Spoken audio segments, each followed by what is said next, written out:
Ma'am, vocational সাবজেক্টগুলোর কি number যোগ হয়? ম্যাম, ভোকেশনাল নাম্বারে যদি বেশি নাম্বার পাই অন্য সাবজেক্টের থেকে, তাহলে সেটা কি মেইন সাবজেক্টে চলে যায়? এই ধরনের প্রশ্ন প্রচুরবার আমার কাছে এসেছে। তো আগে আমি এর উত্তরগুলো সঠিকভাবে দিতে পারতাম না, কারণ আমি কোনো ইনস্টিটিউটের সাথে যুক্ত ছিলাম না। এখন রিসেন্টলি আমি একটা ইনস্টিটিউটের সাথে যুক্ত হয়েছি এবং সেখান থেকে ইনফরমেশন গুলো পাই, তাই এর উত্তরগুলো দিতে পারবো। বাই দ্য ওয়ে, আমি কুহেলি, তোমরা দেখছো step to success with queen. আজকের আলোচনার বিষয় ভোকেশনাল সাবজেক্ট। ভোকেশনাল সাবজেক্ট নিয়ে আমাকে দুজন প্রশ্ন করেছে। দুজন অবশ্যই দুজনের নাম আমি বলবো। একজন হলো সুমিত পাল, আরেকজন হলো শাম্ব ঘোষ। তো দুজনের দুরকম প্রশ্ন ছিল। তো আমি ভাবলাম এই ধরনের প্রশ্ন হয়তো তোমাদের অনেকেরই মাথায় আসছে, কিন্তু কাউকে হয়তো পাচ্ছ না যাকে তুমি প্রশ্নটা করতে পারো। তো তাই আমি ভাবলাম যে উত্তরটা আমি দিয়ে দিই। দেখো, এখানে সুমিতের প্রশ্নটা ছিল যে ক্লাস 11-12 কোন সাবজেক্টের নম্বর কম পেলে ভোকেশনাল সাবজেক্টের নম্বর কি যোগ হয়? আমার আছে একটা vocational subject tourism and hospitality. এই বছরে 11-এ উঠলাম। তো এখানে সুমিত বলি যে হ্যাঁ, নাম্বারটা যোগ হবে।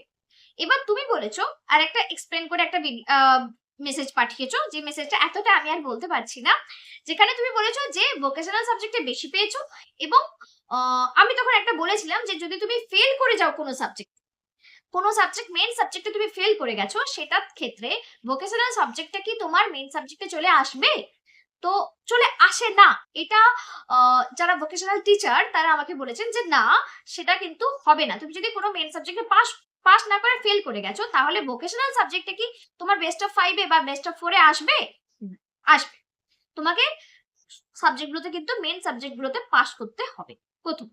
দ্বিতীয়, তুমি বলেছো যে সবেই তুমি পাস করেছো, কিন্তু অঙ্কে পেয়েছো 60 আর ভোকেশনাল সাবজেক্টে পেয়েছো 90। যদি এরকম ঘটনা ঘটে যে একটা সাবজেক্টে তুমি কম পেয়েছো মেইন সাবজেক্টে, আর ভোকেশনাল সাবজেক্টে অনেকটা বেশি পেয়েছো, তাহলে ভোকেশনাল সাবজেক্টটা কি তোমার বেস্ট অফ 5-এ বা বেস্ট অফ 4-এ আসবে? হ্যাঁ, সেক্ষেত্রে তোমার বেস্ট অফ 4-এ বা বেস্ট অফ 5-এ ভোকেশনাল সাবজেক্টটা কিন্তু হবে। যেটা তুমি মেইন সাবজেক্টে কম পেয়েছো সেটা কিন্তু বেরিয়ে যাবে। এইটা আমাদের স্কুল থেকে আমি যে তথ্যটা পেয়েছি সেটা আমি তোমাদেরকে জানালাম। এটা তবে অনেক স্কুলে আমি খোঁজ নিয়েছিলাম একজনের কাছ থেকে, তো সেই স্কুলে বলেছে যে না, যদি কোনো সাবজেক্টে ফেলও করে যাও তাহলেও ভোকেশনাল সাবজেক্টে অ্যাড হতে পারে। তো আমার মনে হয় অতটা রিস্ক না নিয়ে যে মেইন সাবজেক্টগুলো অন্তত পাশের মতো করে পড়ো, যাতে পাসটা করে যাও।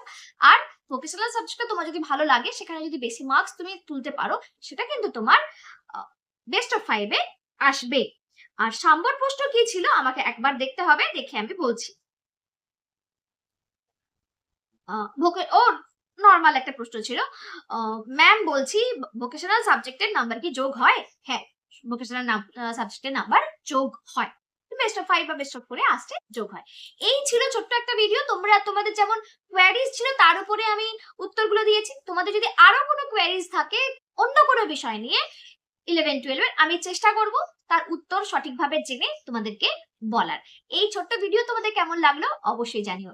আর যদি এই ভিডিওটা তোমাদের হেল্পফুল হয়ে থাকে, তাহলে তো তোমরা জানোই তোমাদেরকে কি করতে হবে। আমাকে প্রশ্ন করার জন্য অনেক থ্যাংক ইউ তোমাদেরকে, যারা প্রশ্ন করেছো, এবং পরবর্তী সময় যারা প্রশ্ন করবে তাদেরকেও অনেক থ্যাংক ইউ। আর যারা আমার ভিডিও এতক্ষণ ধরে দেখছো তাদেরকেও অনেক অনেক অনেক থ্যাংক ইউ। চলো, টাটা।